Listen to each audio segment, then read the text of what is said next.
मी तुझी सगळी आजारपणं बरी करतो। माझ्याकडे दैवी शक्ती आहे, मला भविष्य कळतं। तू माझ्याकडे आलास तर तुझ्या आयुष्याचं कल्याण होईल। हेच शब्द आणि अशीच वाक्य वापरून अशोक खरात त्याच्या भक्तांना बळीस पाडायचा। मात्र 17-18 दिवसांपूर्वी लाखोंच्या गाड्यांमध्ये फिरणारा आणि करोडोंच्या बंगल्यांमध्ये राहणारा अशोक खरात या 16-17 दिवसांमध्ये कोठडीत राहून त्याची पुरती रया गेली असंच म्हणावं लागेल। कोठडीत प्रचंड हाल होत आहेत आणि अनेकांना आजारपणं बरी करण्याचं आश्वासन देणाऱ्या अशोक खरातचं कोठडीमध्ये राहून तब्बल 7 ते 8 किलो वजनही कमी झालंय आणि पोलिसांकडून जो काही पाहुणचार केला जातोय त्यासाठी त्याला तब्बल डझनभर गोळ्या या दिवसाला खाव्या लागतात। त्यामुळे काय होतास तू, काय झालास तू अशीच म्हणण्याची वेळ आज अशोक खरातकडे बघून येते आणि अशोक खरातच्या याच सगळ्या दयनीय अवस्थेवरती आज मी बोलणार आहे। नमस्कार, मी समृद्धी आणि तुम्ही पाहताय टॉप न्यूज मराठी। बालेकिल्ला,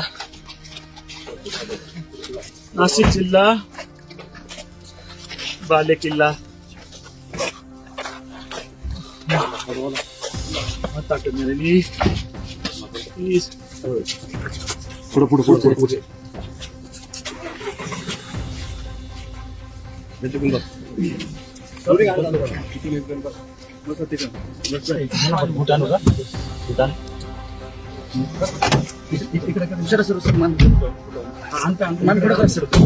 पुढे हात पुढे घ्या ना।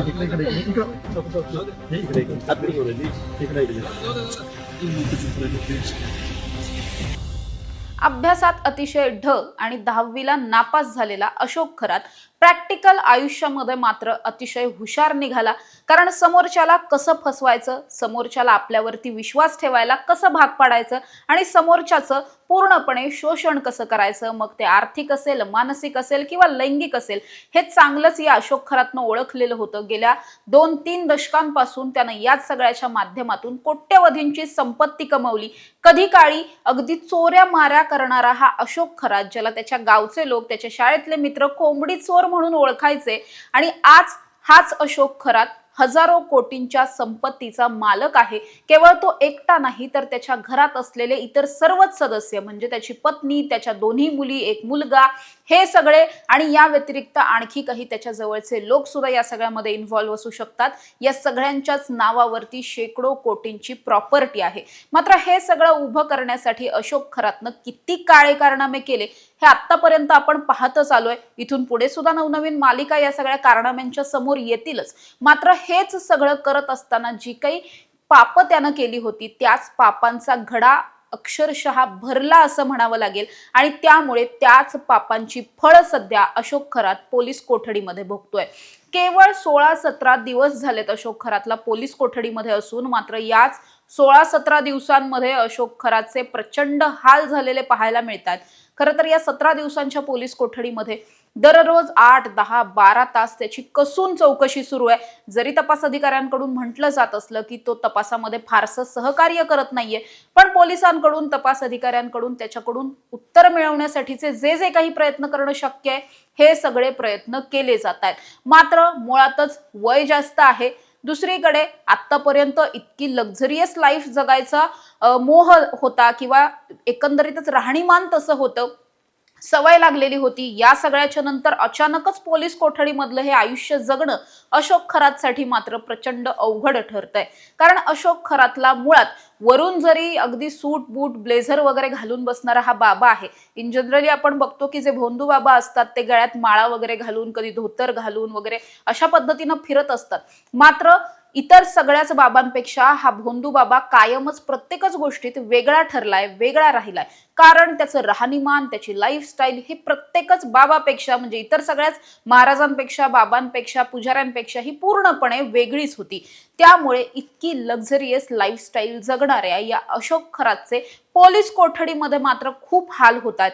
अशोक खरातला दररोज त्याचे जे काही नित्याचे आजार आहेत या सगळ्या आजारांवरती तब्बल डझनभर गोळ्या खाव्या लागतात। म्हणजे आतापर्यंतची जी काही माहिती समोर आली आहे त्यानुसार त्याला बीपी आहे, डायबिटीज आहे, या व्यतिरिक्त 2-3 वर्षांपूर्वी त्याला एकदा पॅरालिसिसचा अटॅक येऊन गेला होता, त्यामधून तो रिकव्हर झाला। मात्र तरी सुद्धा एका हाताची हालचाल त्याची पूर्णपणे होत नाही. मात्र आता जे काही पोलीस तपासामध्ये आणि या सगळ्या पोलीस कोठडीमध्ये हाल होत आहेत त्यामुळे हा सगळा त्रास आणखी वाढलाय. याच सगळ्या त्रासांमुळे तो सध्या दिवसाला 12-13 गोळ्या रोज घेतोय. दुसरीकडे आतापर्यंत पंचपक्वान्न खाण्याची सवय, पोलीस कोठडीमध्ये मात्र पंचपक्वान्न अर्थातच मिळत नाहीत. आणि दुसरीकडे हे सगळं एका बाजूला चालू असताना दुसरीकडे दररोजचीच 10-12 तासांची पोलिसांची चौकशी, सातत्यानं प्रश्नांचा होत असलेला भडीमार, या सगळ्यामुळे प्रचंड मानसिक तणावात हा अशोक खरात गेलेला आहे. आता आपण या प्रकरणातून काही केल्यास सुटणार नाही असंच त्याला वाटतंय आणि त्यामुळे त्यानं शारीरिक त्रास तर होतोच आहे, पण मानसिक ताण खूप घेतलेला आहे, टेन्शन खूप घेतलंय, अर्थात ते घ्यायलाच हवं. आणि याच मानसिक त्रासामुळे त्याचं या 16 दिवसांमध्ये तब्बल 7 ते 8 किलो वजन कमी झाल्याचं सांगितलं जात आहे.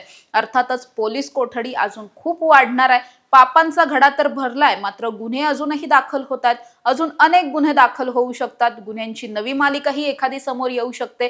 एखाद्या वेगळ्याच प्रकरणातला आणखी एखादा गुन्हा सुद्धा दाखल होऊ शकतो. जसं आज या प्रकरणामध्ये एका कांदा व्यापाऱ्याचं कनेक्शन समोर आलंय. त्यामुळे अशोक खरातने जिथे कुठे जे जे काही कारनामे करून ठेवलेत, या सगळ्या पापांची शिक्षा सध्या तो पोलीस कोठडीत भोगतोय असं त्याच्याकडून, त्याच्या छळाला जे कुणी या सगळ्यामध्ये पीडित ठरलेले होते त्यांचंच म्हणणं असलेलं पाहायला मिळतंय. त्यांच्या या भावना आहेत की आम्हाला जो काही त्रास झाला त्या त्रासातून आता तो स्वतः जातोय आणि हा त्रास इथेच संपणार नाहीये. केस खूप लांबणार आहे. केस स्ट्रॉंग करण्यासाठी तपास अधिकाऱ्यांचे पूर्ण प्रयत्न सुरू आहेत. जास्तीत जास्त पीडित महिला, आर्थिक फसवणूक झालेले व्यापारी समोर येत आहेत, गुन्हे दाखल करतायत. त्यामुळे ये तो बस शुरुवात है असंच अशोक खरातसाठी म्हणावं लागेल.